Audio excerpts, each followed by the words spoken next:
Capítulo 15. El reto de Elías. Y Elías tornó a decirle al pueblo: Solo yo he quedado profeta de Jehová. Mas de los profetas de Baal hay 450 hombres, 1 Reyes 18:22.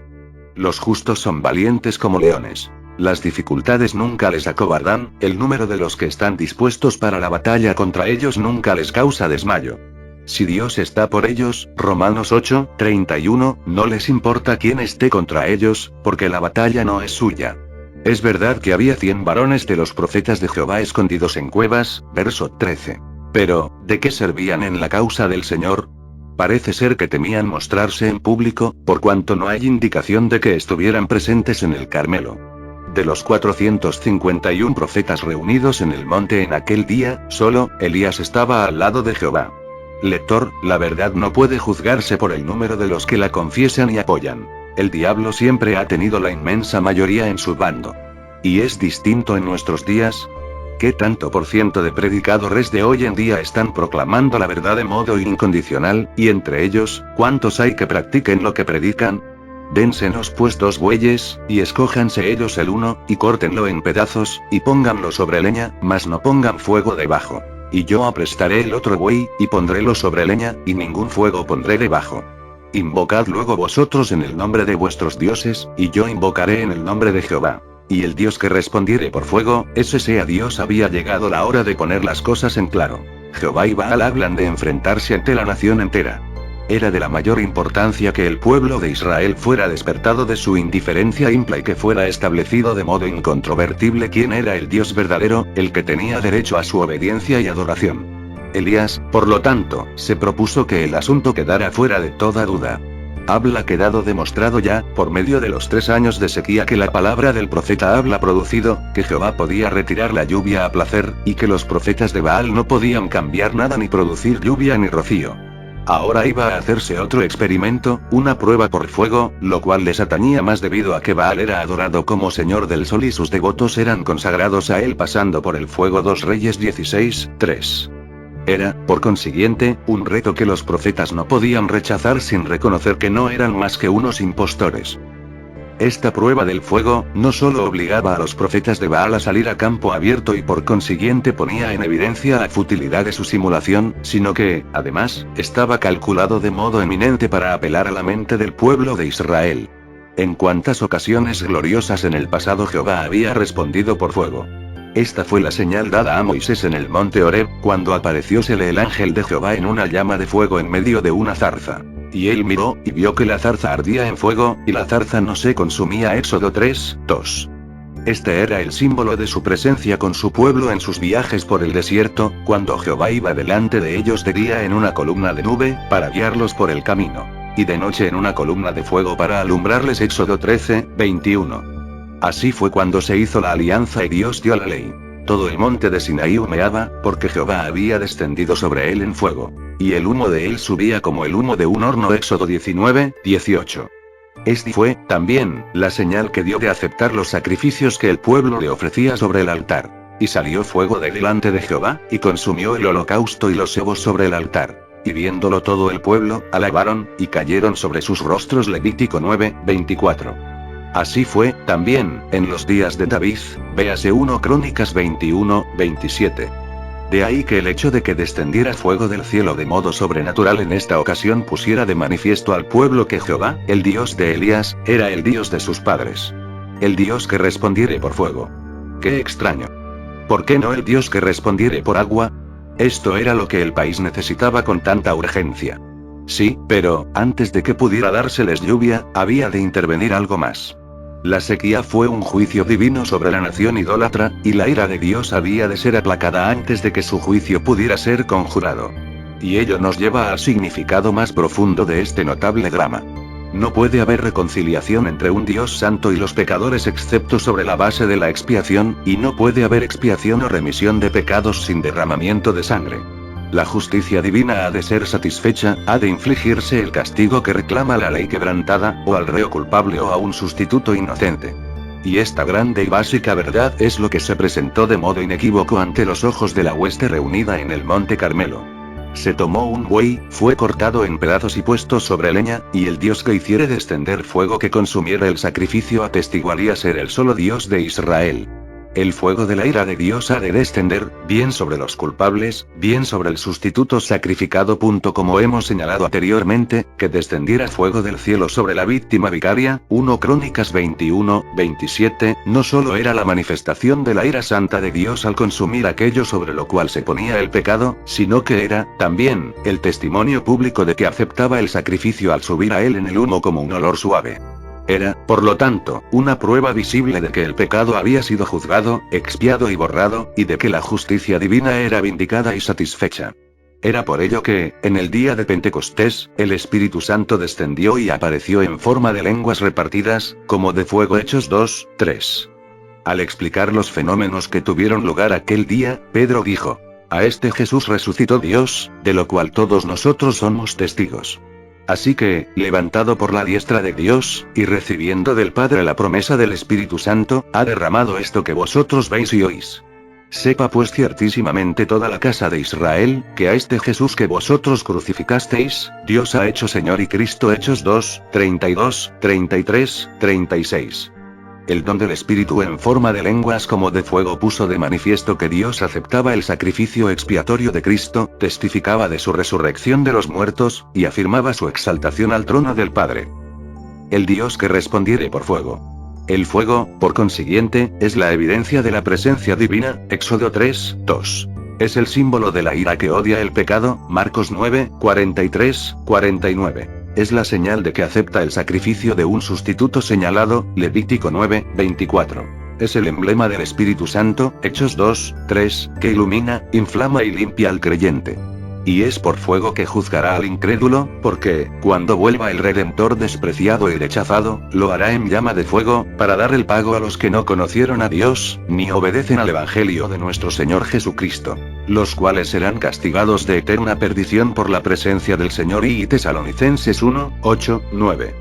Y está escrito, también: enviará el Hijo del Hombre sus ángeles, y cogerán de su reino todos los escándalos, y los que hacen iniquidad, y los echarán en el horno de fuego. Allí será el lloro y el crujir de dientes. Mateo 13, 41 minutos, 42 segundos.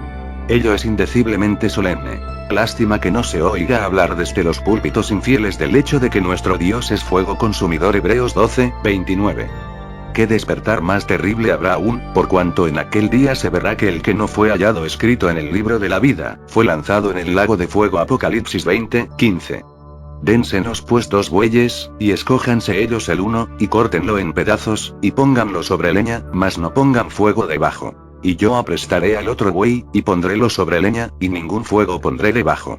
Invocad luego vosotros en el nombre de vuestros dioses, y yo invocaré en el nombre de Jehová. Y el Dios que respondiere por fuego, ese sea Dios. Podemos ver aquí que la prueba que Elías propuso era triple. Había de centrarse en un sacrificio muerto. Había de demostrar la eficacia de la oración. Había de poner de manifiesto al Dios verdadero por medio de fuego descendido del cielo, lo cual, en su significado esencial, señalaba al don del Espíritu como fruto de ascensión de Cristo. Y es en estos mismos 3 puntos, querido lector, que la religión, nuestra religión, ha de ser probada hoy. El ministro a cuyos pies te sientas, enfoca tu mente, dirige tu corazón y exige tu fe en la muerte expiatoria del Señor Jesucristo. Si deja de hacerlo, sabes que no te enseña el Evangelio de Dios. ¿Es el Dios que tú adoras un Dios que contesta la oración? Si no lo es, o bien adoras a un Dios falso, o bien no estás en comunión con el verdadero Dios. ¿Has recibido el Espíritu Santo como santificador? Si no es así, tu estado no es mejor que el de los paganos. Hay que recordar, desde luego, que esta era una ocasión extraordinaria, y que el proceder de Elías no proporciona un ejemplo que los ministros de Cristo han de seguir en el día de hoy. Si el profeta no hubiera obrado siguiendo el mandato divino, su conducta se hubiera reducido a una presunción loca, al tentar a Dios y pedirle que obrara un milagro semejante con su mano, y al poner de tal modo la verdad al azar.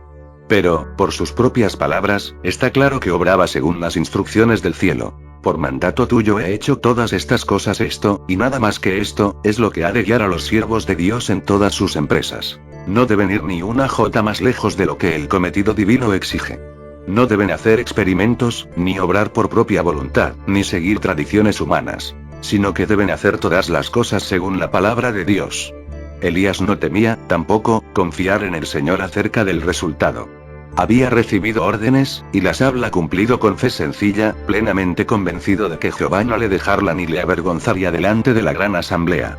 Sabía que Dios no le pondría en primera línea de combate para abandonarle. Es verdad que era necesario un milagro asombroso, empero eso no encerraba dificultad alguna para el que habitaba al abrigo del Altísimo. Y el Dios que respondiere por fuego, ese sea Dios, ese sea considerado y reconocido como el verdadero Dios, seguido, servido y adorado como tal. Ya que ha dado tales pruebas de su existencia, tales demostraciones de su gran poder, tales manifestaciones de su carácter, y tal revelación de su voluntad, toda incredulidad, indecisión y negativa a darle el lugar que le corresponde en justicia en nuestros corazones y nuestras vidas es absolutamente inexcusable. Así, pues, ríndete a Él, y sea tu Dios. No quiere forzarte, sino que condesciende a presentarse a ti. Se digna ofrecerse para que le aceptes, te ofrece el que le escojas en un acto de tu propia voluntad. Su derecho sobre ti está fuera de toda duda. Es por tu propio bien que debes hacer de él tu Dios, tu bien supremo, tu porción, tu rey. Si dejas de hacerlo, tuya será la perdición irreparable y la destrucción eterna. Atiende, pues, a esta invitación afectuosa de su siervo. Así que, hermanos, os ruego por las misericordias de Dios, que presentéis vuestros cuerpos en sacrificio vivo, santo, agradable a Dios, que es vuestro racional culto. Romanos 12:1. Y todo el pueblo respondió, diciendo: bien dicho. Todos estuvieron de acuerdo en llevar a cabo esta proposición, por cuanto les pareció que era un método excelente para resolver la controversia y averiguar la verdad acerca de cuál era el verdadero Dios y cuál el falso. Obrar un milagro sería una demostración palpable para sus sentidos. Las palabras que Elías habla dirigido a sus conciencias les había dejado callados, pero la llamada a la razón fue aprobada enseguida. Semejante señal sobrenatural evidenciaría que el sacrificio había sido acepto a Dios, y ellos estaban anhelantes y ansiosos de presenciar un experimento sin igual. Su curiosidad era viva, y vehemente su deseo de ver quién lograra la victoria, Elías o los profetas de Baal. Es, por desgracia, la naturaleza humana. Pronta a presenciar los milagros de Cristo, pero sorda a su llamada al arrepentimiento. Le satisfacen las manifestaciones externas que halagan los sentidos, pero se enoja por cualquier palabra que trae convicción de pecado y que condena. ¿Es así en nosotros? Ha de señalarse que Elías, no solo dio a escoger a sus adversarios entre los dos bueyes, sino que, además, les concedió el hacer la prueba en primer lugar, para que, si podían, ratificaran el derecho de Baal y su propio poder, y, de esta forma, quedara resuelta la disputa sin que hubiera necesidad de posterior acción. No obstante, sabía perfectamente bien que iban a ser frustrados y confundidos. A su debido tiempo, el profeta iba a hacer, en todos los respectos, lo que ellos habían hecho, a fin de que no hubiera diferencia alguna entre ellos. Solo les puso una restricción, como se la puso a sí mismo, a saber, no pongan fuego debajo de la leña, para evitar todo fraude. Empero se encerraba un principio más profundo. Iba a ser demostrado inequívocamente ese día en el Carmelo, que la necesidad extrema del hombre es la oportunidad de Dios. La impotencia total de la criatura debe sentirse y verse antes de que el poder de Dios pueda desplegarse. El hombre ha de llegar, primeramente, al fin de sí mismo antes de apreciar la suficiencia de la gracia divina. Solo los que se reconocen pecadores arruinados y perdidos pueden recibir al que es poderoso para salvar. Entonces Elías dijo a los profetas de Baal: escogeos un buey, y haced primero, pues que vosotros sois los más. E invocad en el nombre de vuestros dioses, mas no pongáis fuego debajo. Y ellos tomaron el buey que les fue dado, y aprestáronlo, e invocaron en el nombre de Baal desde la mañana hasta el mediodía, diciendo: Baal, respóndenos. Mas no habla voz, ni quien respondiese. Entretanto, ellos andaban saltando cerca del altar que habían hecho. Por primera vez en su historia, esos falsos sacerdotes eran incapaces de insertar la chispa de fuego secreta entre los haces que yacían sobre el altar. Estaban obligados, por lo tanto, a depender de una llamada directa a su deidad. Y así lo hicieron con todas las fuerzas. Rodearon el altar una y otra vez con sus danzas alocadas y místicas, rompiendo filas de vez en cuando para saltar sobre el altar, repitiendo sin cesar su canto monótono. Baal, respóndenos. Envía fuego sobre el sacrificio. Se extenuaron realizando los diversos ejercicios de su culto idólatra, sin detenerse durante 3 horas. Pero, a pesar de todo su celo y su insistencia a Baal, no había voz, ni quien respondiese ni escuchase. ¿Qué prueba de que los ídolos no son sino obra de manos de hombres? Tienen boca, mas no hablarán. Tienen ojos, mas no verán. Manos tienen, mas no palparán. Tienen pies, mas no andarán. Como ellos son los que los hacen, cualquiera que en ellos confía. Salmo 115, 4, 8. Sin duda, Satanás podía haber enviado fuego, Job 1, 9, 12, y lo hubiera hecho si se le hubiera permitido. Pero no puede hacer nada más que lo que se le permite hacer. Thomas Scott. Es cierto que se nos dice que la segunda bestia de Apocalipsis 13 hace grandes señales, de tal manera que aún hace descender fuego del cielo a la tierra delante de los hombres. Empero, en esta ocasión, el Señor no permitió que el diablo usara su poder, porque tenía lugar un juicio abierto entre él y Baal. Y no había voz, ni quien respondiese ni escuchase. El altar permanecía frío y sin humo, el buey intacto. La impotencia de Baal y la insensatez de sus adoradores era puesta en evidencia clara. La vanidad y el despropósito de la idolatría quedaron completamente expuestos. No hay religión falsa, lector querido, capaz de hacer descender fuego sobre un sacrificio vicario. Ninguna religión falsa puede borrar el pecado, impartir el Espíritu Santo y contestar de modo sobrenatural a las oraciones. Al ser probadas en estos tres puntos vitales, todas y cada una de ellas fracasan, como sucedió al culto de Baal en ese día memorable en el Carmelo.